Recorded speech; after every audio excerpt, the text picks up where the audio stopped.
Where are you from? And what is it that you seek in the colonies? My name is Devon Rensburg, and I used to work as a steward on board of the Herald, a merchant clipper set for the eastern colonies. Some people might not be worthy of your friendship. There's something strange going on aboard this ship. Tell the captain. I am sure he is reasonable. No one leaves. We sentence him here, right now.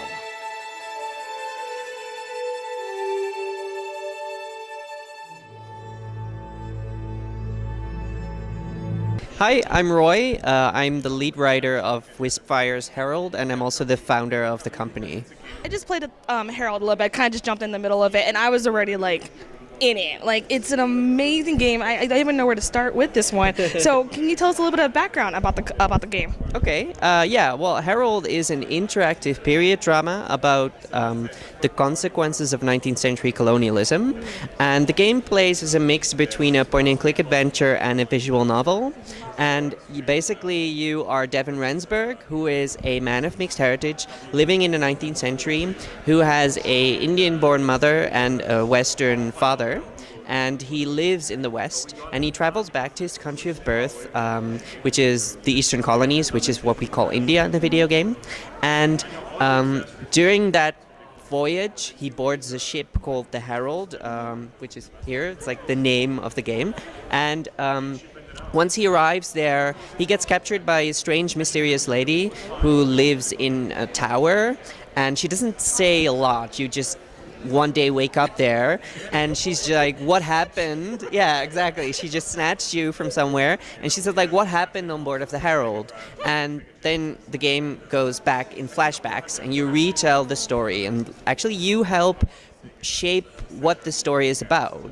And it's a lot about, the tensions between the crew and the passengers and the officers on board of the ship that have to do with the colonial relationships and the issues of that time. Is this based off a real character, or were you inspired by a certain story?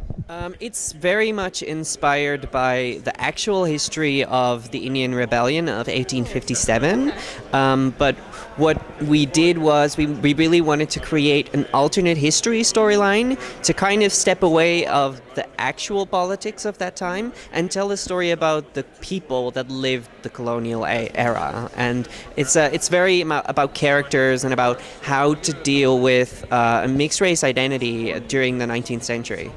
So how much research and history went into this game? A lot. Yeah, it's what was really important for us was capture sort of the actual issues that people struggled with back then, but also kind of build a bridge between the issues that we're still facing right now. We wanted to tell a story about the history because we wanted to show the complexity of the issue, and that it underlines a lot of people's identity that they live in a multicultural society right now. What we did was we did three things. We did a lot of research on books and narratives from that age. We read Chinua Achebe's Things Fall Apart, for example, was a great inspiration to me. And we visited a lot of historical museums. So we even went to the UK and took pictures of the Cutty Sark, which is a 19th century clipper ship, and the Herald is largely based on the structure of the Cutty Sark. And because we really wanted to have, the current modern issues that are a problem, we also did a lot of interviews with people who feel that they are on the edge of different cultures.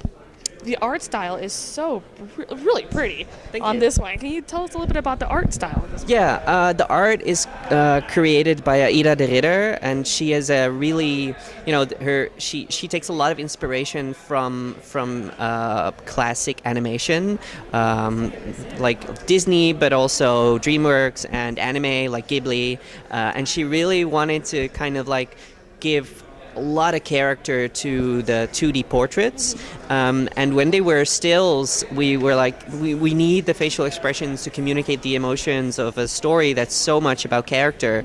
So we actually discovered that there is a software called Live2D, which is a Japanese software program to animate visual novel characters with, and we tried to adapt our style to make it work with this software, and that's why all the animated characters move really, really fluidly right now. And Now, was there like a choice to make it like a point and click kind of story, or just kind of like that's your favorite type? Like, can you tell about the game dynamics itself?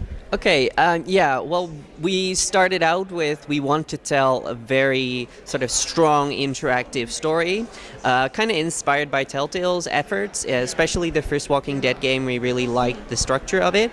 And then we started looking at a gameplay style that fit this kind of story well. And because we really liked sort of the classic aesthetic of using documents to tell stories, we thought it fit well with a more classic type of gameplay. So we picked point-and-click adventure because it's a well-known genre, and we wanted to kind of make a new 3D game within that sort of genre. Have any like historians or academia play this game, and did they have any great reaction to the game? Yeah, we actually did. We organized a night for post-colonial studies researchers and activists who played the game. There were about 6 or 7 people who played it, and they gave feedback on what we could do to improve it and change it, and they really liked it, and they were also really happy that there was interactive narratives that delved into this part of history and told about, you know, the diverse characters that were on these ships, because what a lot of people don't know is that like, we get comments of people who say, oh, there are a lot of, you know, brown people and black people on board of these ships, but wasn't it like a white industry? Yeah. But that's not true. Like, the 19th century specifically had a huge hierarchy, and they were like microcosms of 19th century society. There were Indian people, black people, people from South America. They all worked on these ships, and usually the officers were, white people of standing. You guys gonna do any other periods, or is there like any other projects that are coming up? We are currently working on other projects. We are really exploring what we want to do with the setting. It might be a history-inspired game again. Might be near future science fiction, could also be a possibility. But it will always be a story that does something with social issues and, you know, show people part of society that are really unhighlighted in games and stories in general, because I think the great part of interactive stories is that they can transport you into the lives and into the boots of other people and like experience things and let you see issues from sides that you've never explored before. So yeah, we try to make games that make you better people. That's always a good goal. I mean, kudos. I mean, the game is visually amazing, and the playthrough is really great. So congratulations on that one. And where can people follow Whispfire and the game and all that stuff? You can follow us on Facebook and Twitter on @Whispfire and /Whispfire. Thank you so much for taking a chat, and congratulations on the game.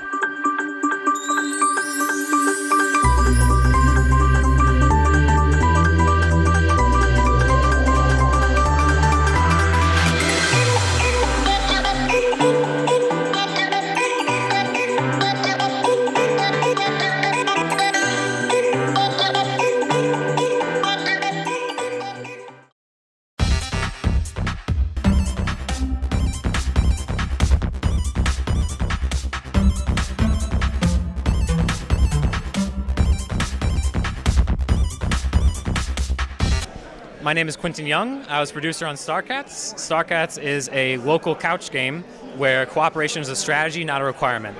We noticed that a lot of games are either forcing you to compete or cooperate, and we wanted to stay neutral, just like Cats. Well, I got a chance to play this game. You guys, Cats, I'm a sucker. Yeah.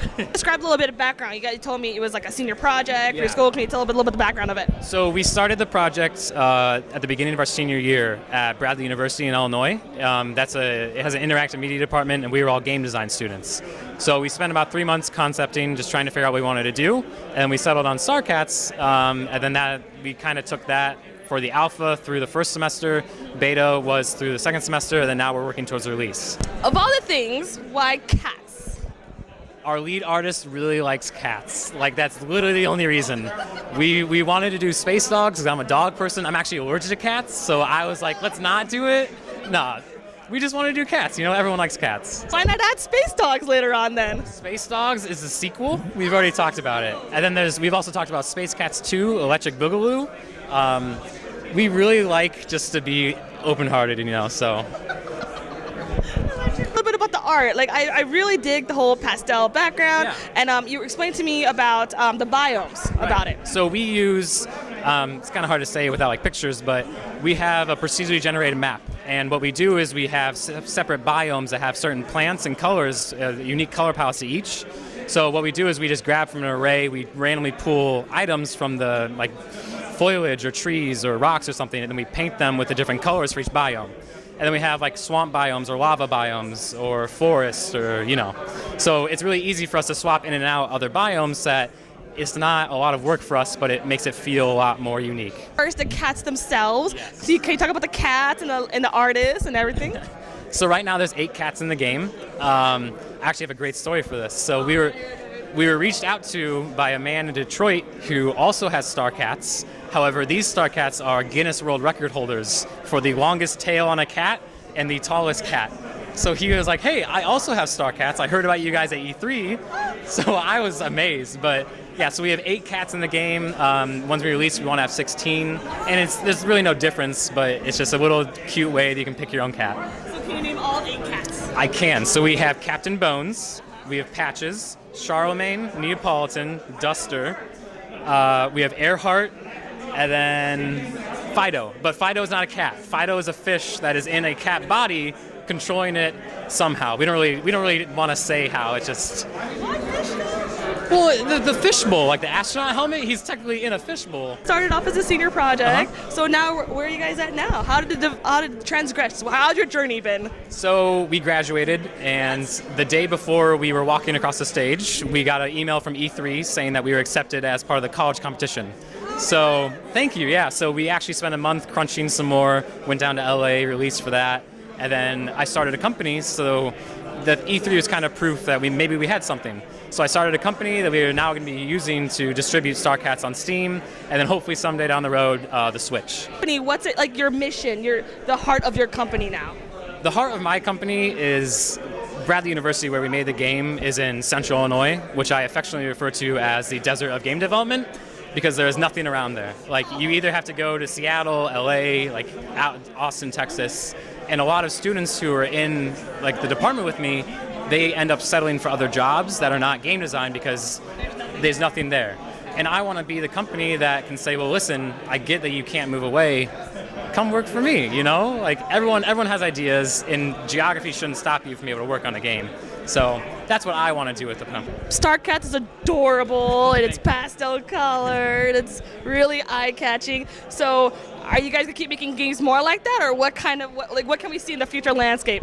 In the future landscape, we are doing it on a project-by-project basis. I don't want to pigeonhole the company into like a certain type of game because I want the company to be driven by the creators, not whatever the industry is dictating.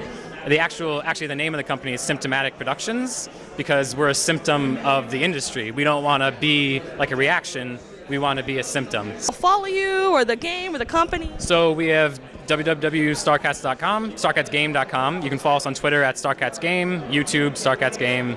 And we keep like a live development blog if you want to keep up with that. I think you guys definitely have a great future, and congrats on this really dang cute game. Thank you so much. So I definitely look forward to it. Thank you so much.